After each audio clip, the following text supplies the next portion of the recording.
This is the Female Flex, brought to you by spiritualvirago.com. Welcome to the Female Flex. I'm your host, Stacey Nichols. Today we're going to be talking about post-traumatic growth. I know you've heard a lot about post-traumatic stress. Now we're going to talk about what happens after that. I'm sure you've all heard the saying, what doesn't kill you make you stronger. Also, a lot of people in the spirituality community are familiar with the saying that suffering is the short road to spirit. In fact, the entire basis for the Buddhism tradition is that life is suffering. The entire foundation of Buddhism is that life is pain. So in this discussion, I'm going to go through a lot of different points, but we're going to touch on, is suffering necessary for us to know our higher powers, and a little bit of the process involved in, reaching the post-traumatic growth, some kind of spiritual aspects. We'll talk about some gender issues, and I have a lot of great quotes for you. So dig in. Let's start with the heroine's journey, as I like to call it.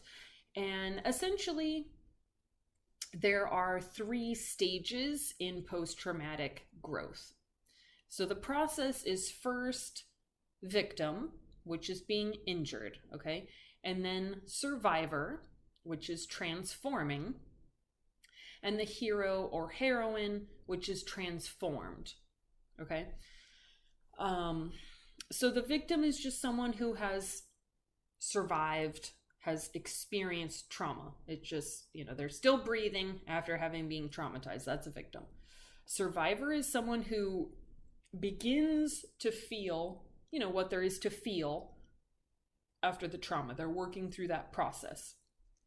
And then the hero or heroine is someone who has succumbed to or surrendered to the pain of the survival phase and has now integrated the trauma into their life and their worldview. So I found a really cool academic paper called Trauma Recovery, A Heroic Journey, and they use Joseph Campbell's hero's journey as kind of a roadmap for surviving trauma, which I thought was a really interesting thing. So this is a quote from Trauma Recovery, A Heroic Journey. They write, "Stage 1, the departure, begins with some life circumstance that that serves as a call to adventure. That will require courage to accept. It's not uncommon for the traveler to initially refuse the call due to the fear of the potential dangers. The encouragement or inspiration of a mentor provides some sort of supernatural aid in the form of resources and guidance, yada, yada. Stage 2, initiation, is characterized by a series of trials, tests, ordeals, and victories. This is essentially the messiness of passing through the trauma. As the individual wrestles with each new challenge, she learns to rely on new allies and develops personal abilities. Each obstacle serves to strengthen and transform the traveler." And then stage 3, return. The transformed hero is beckoned to re-enter the ordinary world with gifts of enhanced wisdom and knowledge brought through her experiences. To me, this is a really great comparison that really,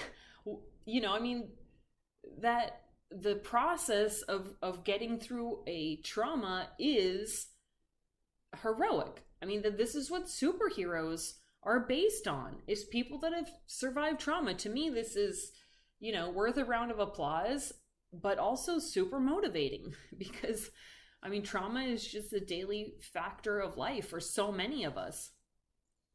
Let me talk about a few statistics before we get into the meaning of post-traumatic growth. Having survived a disaster or personal trauma makes you 3 times more likely to be a volunteer. 70% of adults experience at least one major traumatic event in their lifetime. 20% of people who experience trauma will develop PTSD. 1 in 13 people will develop PTSD at some point in their life overall. 50% of children who experience trauma will develop PTSD. And of both the children and adults who develop PTSD, about 2/3 report experiencing post-traumatic growth. So let's talk about what is post-traumatic growth. Like I was saying before, post-traumatic stress is really the second stage, the survivor stage. It's where you are actively fighting the trauma. You're feeling it, you're dealing with it, you're putting together pieces of the puzzle. Whereas the third stage, the hero stage, that is the post-traumatic growth stage. Metin Basoglu, former head of trauma studies at King's College London, says relinquishing control is the ultimate form of control. So in order to move through trauma, you really have to just let the trauma push and pull you wherever it needs to go. If it needs to go to the library and read everything about train accidents ever written, then it does that. If it needs to, watch every movie that ever had a train in it, or, prominently features a train rescue from Spider-Man or whatever, then that's what the trauma's calling you to do, is to gather all the facts about having survived a train crash, right? Positivepsychology.org.uk breaks down post-traumatic growth into 3 basic categories. Feeling stronger, and anything sort of related to that, like finding new confidence and whatever. The second category is strengthened relationships. So kind of knowing who your friends are, but also feeling like a deeper connection, maybe with family. Or if there was someone who was with you during the incident, with that person. And then the third aspect would just be kind of reprioritizing or philosophizing a little bit more on, the meaning of life and the importance of living in the moment, live like you're dying. I'm going to talk a little bit about, this is such a great book, by the way, Complex PTSD From Surviving to Thriving by Pete Walker. I've read this book more than once. I highly recommend, cannot recommend it enough. Such a great book. But here's some of the things that he mentions as examples of post-traumatic growth in the book. He says, we live in an emotionally impoverished culture, and those who stick with a long-term recovery process are often rewarded with emotional intelligence far beyond the norm.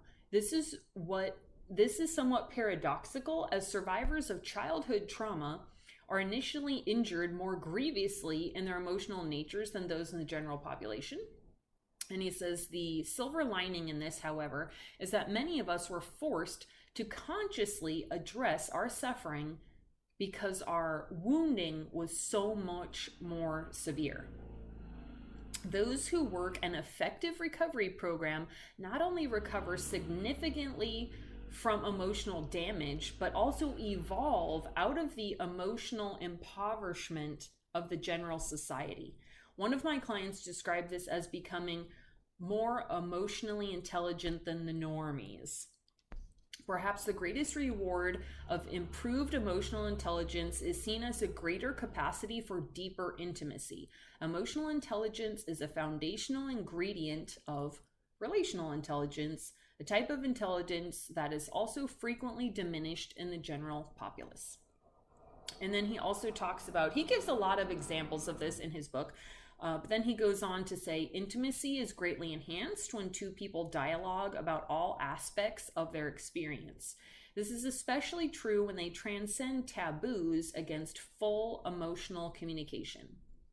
Feelings of love, appreciation, and gratitude are naturally enhanced when we reciprocally show our full selves, confident or afraid, loving or alienated, proud or embarrassed. What an incredible achievement it is when any two of us create such an authentic and supportive relationship. And last quote from him, which is great because guess what he talks about? Joseph Campbell. He says a further silver lining is in recovery is the attainment of a much richer internal life. The introspective process, so fundamental to effective recovery work, eventually deepens and enriches survivors' psyches. Ongoing mindful exploration of all aspects of our experience helps us see firsthand what Socrates meant when he said the unexamined life isn't worth living. The survivor who follows the introspective road less traveled becomes increasingly free of compulsive and unconscious allegiance to unhelpful familial, religious, and societal values that were instilled at an impressionable age. So it helps you to break free of the Matrix X slavery that the majority of people live in. It really is a license it's a key to get out of the cage, to get out of the jail. Okay, he goes on. In Joseph Campbell's words, the survivor learns to follow their own bliss. They are freer to pursue activities and interests that naturally appeal to them. They evolve their own sense of style. They feel emboldened to coif and dress themselves without adherence to the standards of fashion. He goes on. So these are some pretty profound benefits. He's really talking about every aspect of our sort of spiritual, mental, and emotional life. And I'm sure there are probably the weight of those things would also carry over, I imagine, into your physical health as well. So the first kind of aspect, once you find yourself ready to approach stage 2, to start processing and digesting this, is kind of making space and telling your story. And the reason why these two things go together is because if you've ever tried to tell your story, you'll find that you make people incredibly uncomfortable. For me, for example, I was raped when I was 6 years old, like behind a building, basically in public, by my dad's friend. And when I was in college and I was really processing this a lot, and that's when I had my delayed onset PTSD, I needed to talk about it all the time. For me, it was just dripping off the walls. And, I would call my parents, and I had my therapist and I had my boyfriend, and even my coach listened to quite a bit of this. But every once in a while I thought, I could tell it this aspect of this poem we're talking about in my poetry class kind of reminds me of something I'm dealing with the rape. Wonder if I maybe mention it to the advisor, and this person cannot hear this, and then I become like a caretaker of them, right? I'm like, okay, well, they can't even handle me, they can't even handle listening to what happened to me. And it gives you this profound sense of how difficult it is to be the one that has to carry that story around, that other people can't even stand to hear it, So that's why I say making space and telling your story, because they have to happen simultaneously. I wrote in the blog post of this same topic, people going through trauma need more space to process, grieve, and digest. And so until then, claim your own space. We're here. We have uncomfortable stories. Get used to it. Okay, I want to talk now a little bit about Viktor Frankl. He was a Jewish psychiatrist, and this is a little background on his story if you're not familiar. He was sent to a concentration camp in 1942, where he witnessed his father starve to death. In 1944, him and his family were moved to Auschwitz, where he suffered the loss of his mom and his brother in the gas chambers. He was then moved with his wife to Bergen-Belsen, where he witnessed his wife die of typhus. In total, he spent 3 years in Nazi concentration camps. And what do you think, when he came out of that as a psychiatrist, what was his experience? Well, first thing, he wrote a book about the search for the meaning of life, which I feel like, in other words, you could, like, the subtitle of this would be like, why does bad happen to good people, right? Struggle to meditate? Visit spiritualvirago.com to get my free report, The Intentional Morning No Meditation today. Ultimately, Viktor Frankl became a pioneering thought leader in what ultimately became positive psychology. He really gave us a lot. So he talks about the search for meaning, which is compiling your story. That's what it is. Okay. He talks about, survivors are literally compelled to unravel the universe in order to find meaning to questions like, why do bad things happen to good people? Why does suffering exist? Why me? These are all valid questions. And I mean, literally, in order to find an answer, because we need the universe that we live in to make sense to us, right? I mean, people are tapping into like studying universal energy, life purpose, multiple disciplines, sociology, psychology, history. And really, in order to find the meaning to something like this, you have to understand every other why or how or what in the world. You know what I mean? You have to understand how Hitler could come to power. That's a whole PhD right there. But then on top of that, you got to understand how the other people, the Nazis, are behaving like sheep, and it's so deep, right? Stephen Joseph, a psychologist from the University of Nottingham, says trauma creates a rupture in a person's life story. So really, the story or the meaning is the Band-Aid to fix the rupture, right? So the only way to reclaim the feeling of safety after trauma is to search for the meaning, i.e. to tell your story. Now, little side note to talk about, if you are someone who's dealing with PTSD right now and you're like, should I go to therapy? Should I just journal it out?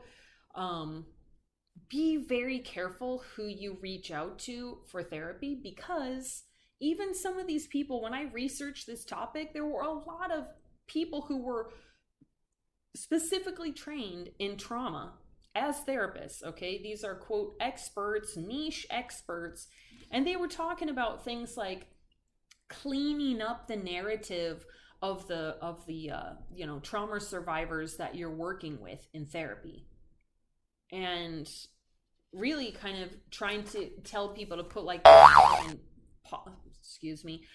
this like polished bow on these stories, and I mean,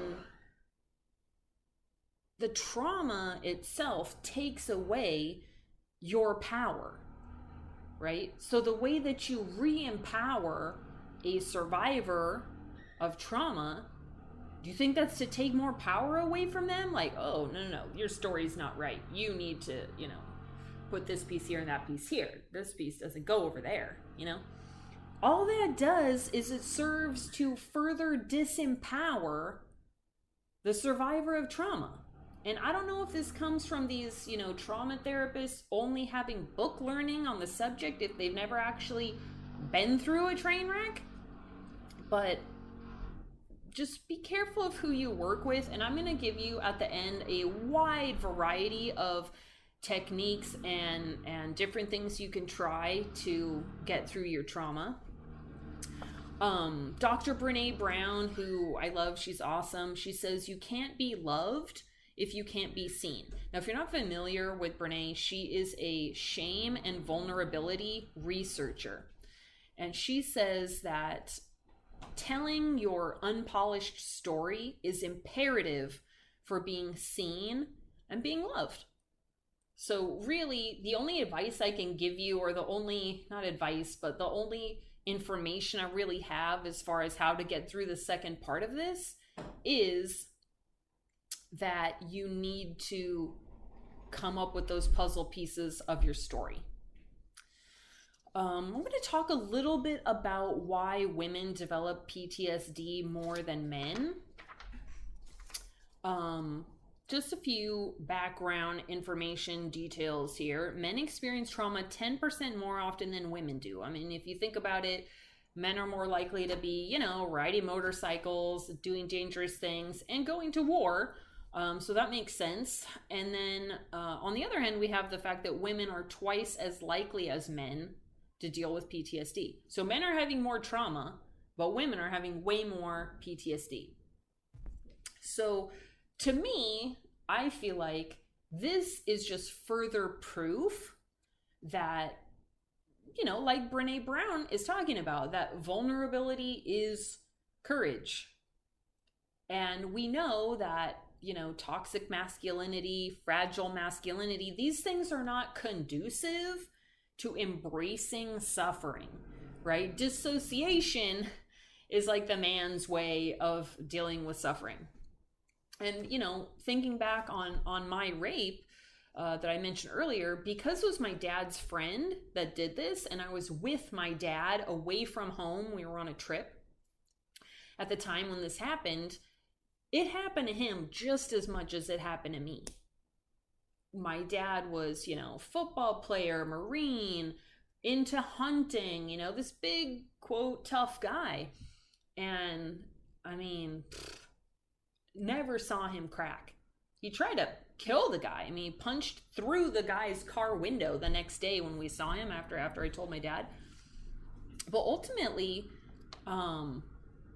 he just became this like concrete rock, just carrying around this horrible burden. And I was able to watch myself through college, get rid of it. He couldn't get rid of it, So in my research of this, I came across this guy, Dale Werner, considers himself a mental health researcher. And this was his hypothesis as to why. So you have a second opinion, okay? He says women experience PTSD more than men because of our female tendencies. You'll love this. Those being tending to others and our reliance on the support of others. That is some sexist baloney if I ever came across it. Just wildly ignorant of social factors, of how patriarchy works. Like he talks about how patriarchy sort of makes PTSD more common, but he's completely ignoring the fact that patriarchy oppresses men in the same levels as it's oppressing women with the toxic and fragile masculinity. It has the same consequences, just in the man flavor instead of in the woman flavor. So ultimately, to me, it really just appears that men are experiencing less PTSD because they don't allow themselves, or they're not allowed by society, to look weak or feel vulnerable. So round of applause to the women who are doing the work here, who are actually feeling the completely reasonable after effects of trauma, which is PTSD. Want to talk a little bit about this quote from Tony Robbins, who I think is great. I saw him on an episode of Marie TV, which I also like, Marie Forleo. If you don't know Tony's backstory, he did grow up with a very abusive alcoholic mother, and his dad was also very violent. This is a quote from Tony on this episode of Marie TV. He says, "For decades, my obsession has been what makes the difference in people, right?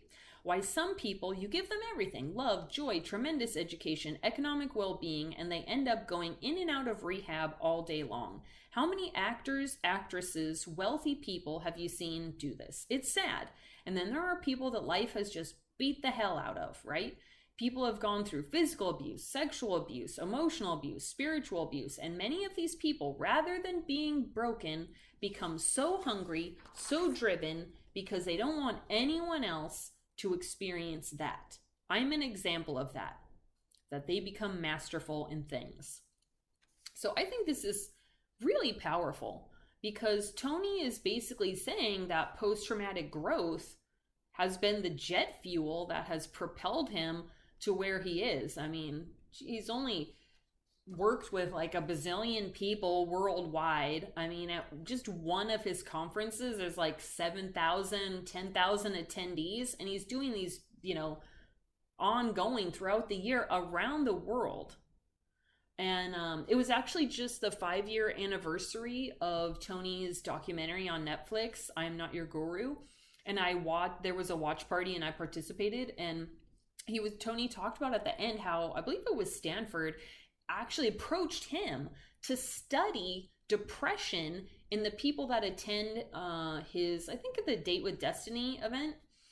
And they, in a nutshell, really briefly, but Stanford basically found that a year later, after attending one of these Tony Robbins events, that people who had indicated symptoms of depression had 0% depression was still remaining with them a year later. Whereas, pills, it's like 30% better. Therapy, 40% better. So, there's something going on there with Tony Robbins. There's some magic there, right? We're going to talk a little bit now about the spiritual aspects of trauma. So I was watching a Q&A once with Eckhart Tolle, and this woman asked him from the audience, she said, how to deal with suffering from a crime that she had been the victim of. And I love what he said. He said, the important thing is the realization that there is a dimension in you that is beyond anything that could ever suffer. Now, I know this sounds like super esoteric. If you right now are like panic attacks and nightmares and, dealing with the absolute muddiness and messiness of this, you're like, whatever, but what I think is so powerful about this is when you're ready for it, sit with the idea. But the other thing I liked that he kind of talked about in this arena was, rather than feeling like your pain and your suffering is who you are, that's your identity, that you are your story, what you can say is, let's say you see something in a movie, it pisses you off and you start crying, whatever. You can say, okay, pain, you're here again. I see you. I respect you. I acknowledge you. You're not who I am, but you are a part of me. Then you're here with me right now, and I acknowledge you, right? Another thing that was interesting, of course, is that Eckhart Tolle has mentioned before that he would characterize his own childhood as traumatic. His parents were going through a really vicious divorce. I think when he was like 13 or whatever this started, and apparently had some pretty profound effects on him. Another teaching that I really like is from Conversations with God. This is one of my all-time favorite books. As you can see, it's been through quite a battle of its own, and I actually do have it signed by the author. And there's where it got burned when I brought the book with me on a camping trip. One of my favorite teachings from Conversations with God is that a lot of people have this idea that the purpose of life is to learn lessons, that we come to earth, so that we can learn about hard work and we can learn about loving other people and relationships. But we are the essence of what we are, and this is proven by quantum physics, but we are consciousness. So what is there to learn? We already know everything. We are made up of that universal knowledge, So what Conversations with God says is that we are here to be. That's it. So in the face of trauma, for example, who are you? Are you someone that stays in the victim stage in stage 1 forever? Are you someone that has a really, really uphill, difficult battle with part 2? Are you someone that this is your 5th trauma already? You kind of know what to do. You jump in, you get the therapy done, you do the journaling, you cry, and you feel like, okay, here I am. A little bit higher notch on my black belt of trauma heroism or whatever. Hey, it's Stacy. Did you know that I offer speaking and coaching services? Another spiritual aspect of this topic is, and this is something that's widely discussed in AA and 12-step programs as well, but the identification with our story. And like any spiritual teacher is going to say, have the story, but don't identify with it. Well, what does that mean? So we need to compile the puzzle pieces of our story. I've got my cat scratching her nails on my chair here. When you identify with the story, that's when you feel like this is who I am. And one of the ego's favorite games, of course, is to play poor me. So when you're using your story constantly to have people feel sorry for you, that's the kind of story identification we're trying to get away from, right? Our egos, just as a reminder, actually do serve a primal function. We have egos to be like a internal helicopter mom in our minds that are telling us when it's time to fight or flight, when it's time to freeze or fawn. And I like this quote from Ram Dass. He says, in spiritual evolution, you don't destroy the ego, you merely turn away from identifying with it or having it as a functional unit. Okay, that's where the whole concept of mastery comes in. That's why getting through trauma pushes people to these PhD levels of heroism, of understanding, to reach like Tony Robbins levels, or to be a pioneering thought leader of a whole new type of psychology. In my own recovery, one thing that for me seemed to work the best was whenever I had like a new quote peak experience, that helped me break down more of the buildup, right? So that could be just like a new epiphany, like I'm reading something. Like for me, it was really profound. One day I was doing some homework for a sociology class, and I read in a book the definition of rape. I really had never, and in all my time, it had been, almost 15 years or whatever since the rape had passed. I really didn't know. And I read it and I was like, oh, well, this was a felony. And, I didn't know. So even those tiny little things that seem so stupid, like just get your hands down in it, get messy with it, read and just make yourself familiar with all the things that are calling you to be familiar with. So for me, it was new epiphanies, new connections, any kind of new awareness, which really, what is that? It's your search for meaning, right? Those were the things for me personally that helped push me forward and get me in to stage 3. Another thing that I did that was really helpful, I don't know where this came from, but it was, I just felt the urge to do this. But I've been someone that had been journaling since like 3rd grade, love to journal. But for whatever reason, when it came to dealing with the rape, I felt like I needed something more. And so I felt like I wanted to like make these like collages, to like show the anger, like I can write about the anger. I'm not a musician or whatever, I thought, but I could express that anger like on paper, and so I just started making these, just compilations of song lyrics and stuff. And then eventually I realized what was kind of happening on these pages was scrapbooking. I was scrapbooking the trauma. And really what happened is that I was able to take what was in me, the trauma, and put it out of me onto the paper. And that was tremendously helpful. I mean, the whole process of stage 2 is just getting it out.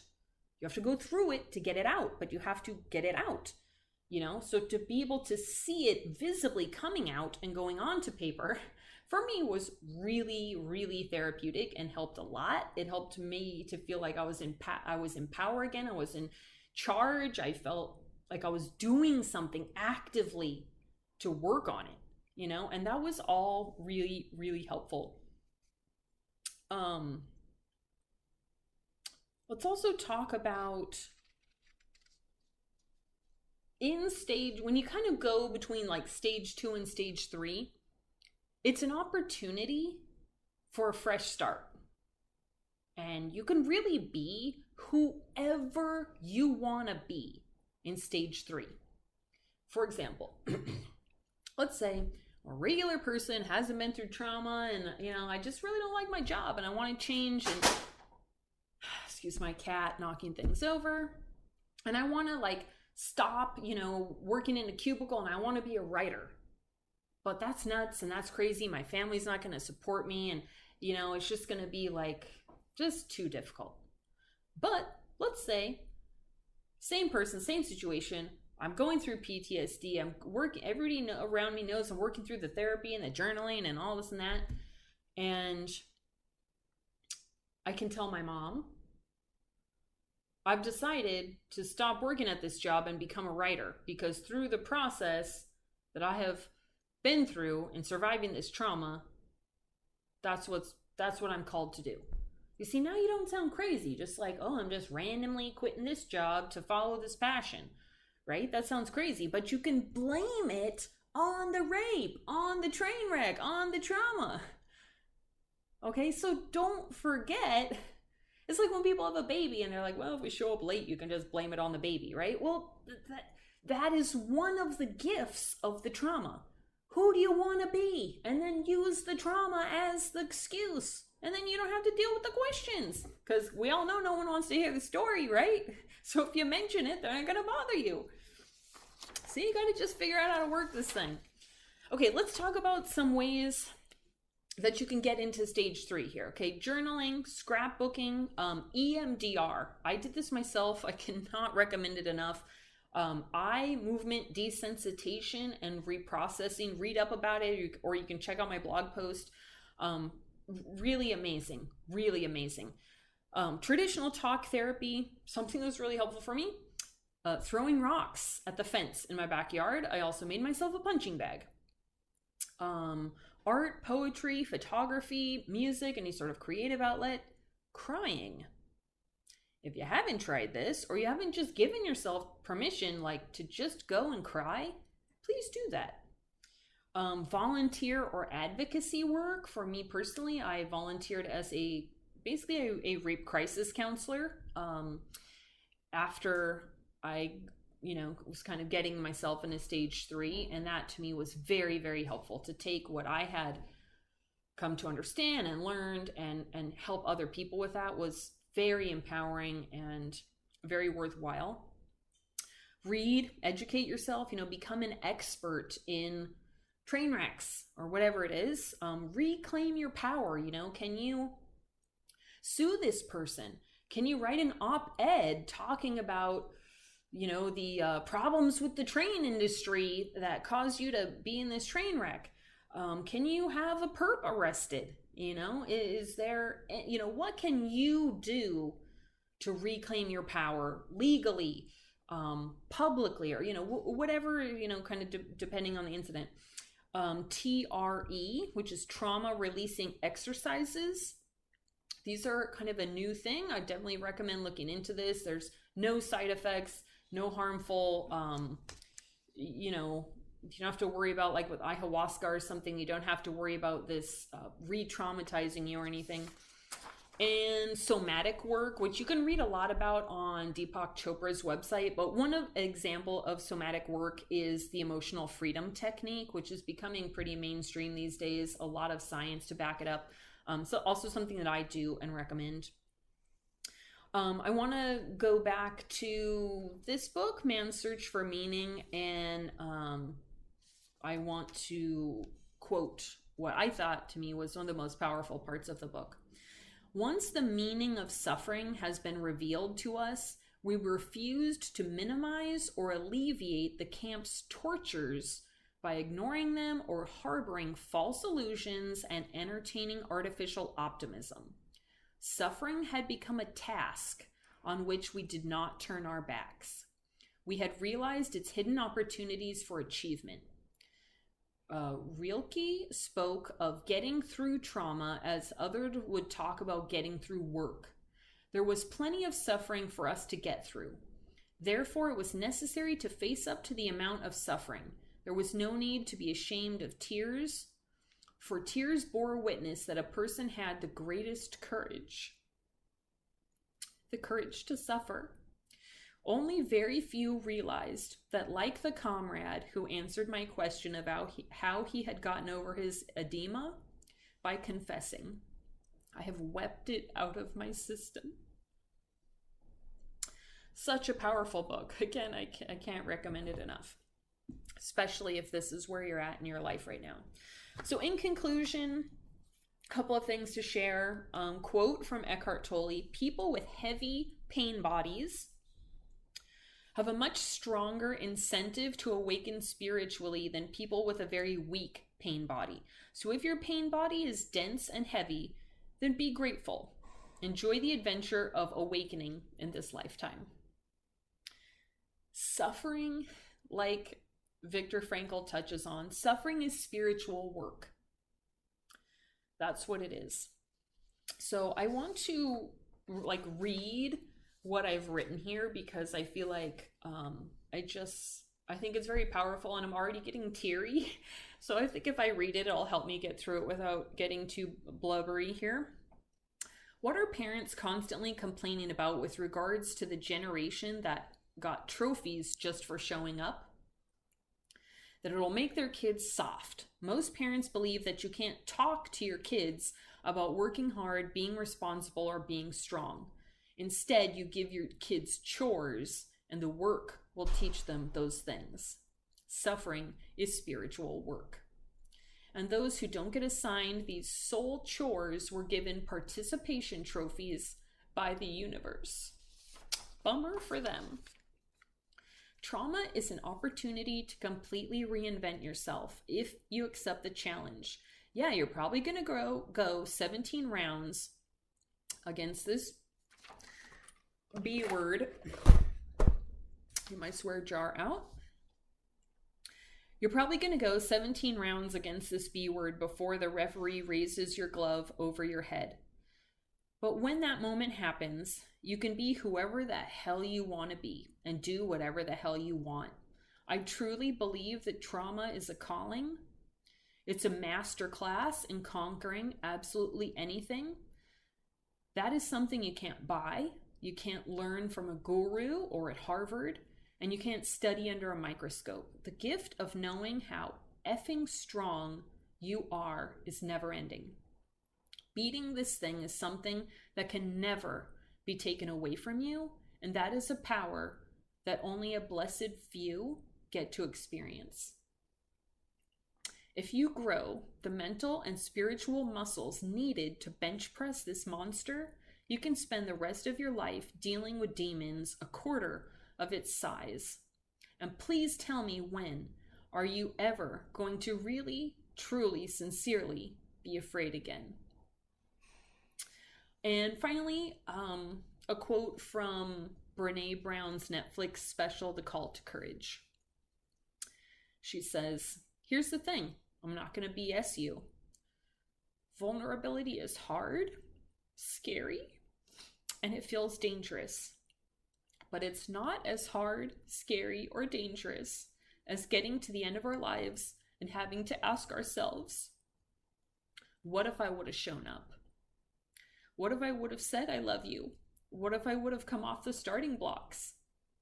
Show up, be seen, answer the call to courage, and come off the blocks, because you're worth it. You're worth being brave. deep breath. If you're listening, please know that I love you. This is the Female Flex. I am Stacy Nichols, the owner of spiritualvirago.com. There are links to all of the books and references from the show, also quote squares of all the quotes that and excerpts and stuff that I mentioned are all in the link in the description. And also I do offer trauma mastery coaching. So thank you so much for listening. Have a great day. This has been the Female Flex. Please be sure to like and subscribe.